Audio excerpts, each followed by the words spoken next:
सर्वप्रथम या 79व्या स्वातंत्र्य दिनानिमित्त आपल्या सर्वांना माझ्याकडून लाख लाख शुभेच्छा। आज हे स्वातंत्र्य आपल्याला मिळालेलं आहे। ज्यावेळेस 1947 ला 15 ऑगस्ट 1947 ला भारत देश स्वतंत्र झाला, असं म्हटलं जातं ब्रिटिशांनी आपल्यावरती 150 वर्ष राज्य केलेलं आहे आणि ब्रिटिशाच्या गुलामगिरीतून भारत देश मुक्त करण्यासाठी अनेक महान क्रांतिकारक झटले।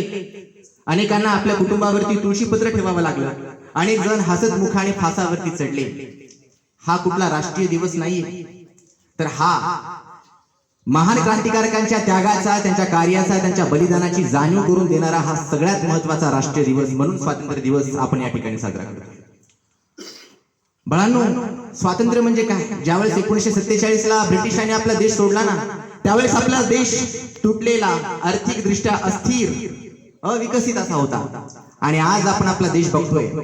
ज्यावेळेस ब्रिटिशांनी आपला देश सोडवला, युरोप खंडामधले देश काय म्हणाले? अरे हा भारत काही काळ टिकू शकणार नाही, कारण त्यांच्याकडे त्यांचं संविधान नाही, त्यांच्याकडे त्यांच्या देशामध्ये कुठले नियम नाहीयेत आणि हा यांचं स्वातंत्र्य फार काळ काही टिकणार नाही। आणि त्यावेळेस भारतामध्ये अशी महान क्रांतिकारक महामानव होऊन गेले। त्यांचं नाव डॉक्टर बाबासाहेब आंबेडकर। त्यांनी सगळ्यात मोठी लिखित राज्यघटना या देशाला लिहून दिली आणि त्या राज्यघटनेवरती आज भारत स्वातंत्र्य होऊन 79 वर्ष होत आहेत, तर भारताला त्या राज्यघटनेनं एक संघ जोडून ठेवण्याचं काम केलेलं आहे। हे सगळ्यात महत्त्वाची गोष्ट आहे। जगाच्या पाठीवरती सगळ्यात मोठं संविधान हे भारताचं आहे। ज्यावेळेस 1947 ला भारत देश स्वतंत्र झाला होता ना, त्यावेळेस या भारत देशाचा साक्षरता दर किती जण साक्षर होते? 12% साक्षरता दर होता याच भारताचा।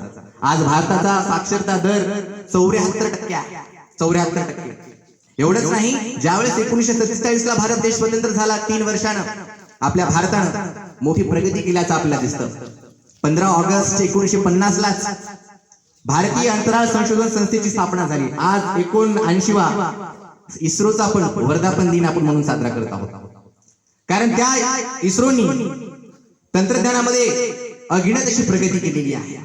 1965 मध्ये जर बघितलं तर भारतामध्ये खायला काहीच मिळत नव्हतं। 1965 डॉक्टर स्वामीनाथन यांच्या अध्यक्षतेखाली हरित क्रांतीची सुरुवात झाली आणि आपल्या भारताला हरित क्रांतीच्या बाबतीत गहू, तांदूळ याच्या उत्पादनात आज जगाच्या पाठीवरती, गव्हाच्या उत्पादनात आज जगाच्या पाठीवरती, तांदळाच्या उत्पादनात भारत 1 नंबरवरती आहे।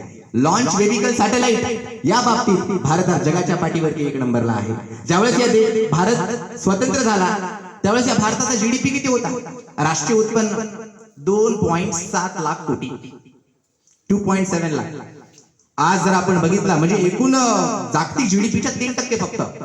आज जर आपण भारताचं राष्ट्रीय उत्पन्न बघितलं तर 331 लाख कोटी आहे। ही भारताची प्रगती आहे। जगाच्या पाठीवरती भारत हा सर्वात मोठी चौथी अर्थव्यवस्था होत आहे। चौथी अर्थव्यवस्था ही भारताची ताकद आहे। भारताने जगाला काय दिलं असं जर कोणी विचारलं ना, तर त्यांना एकच सांगा, वसुदैव कुटुंबकम।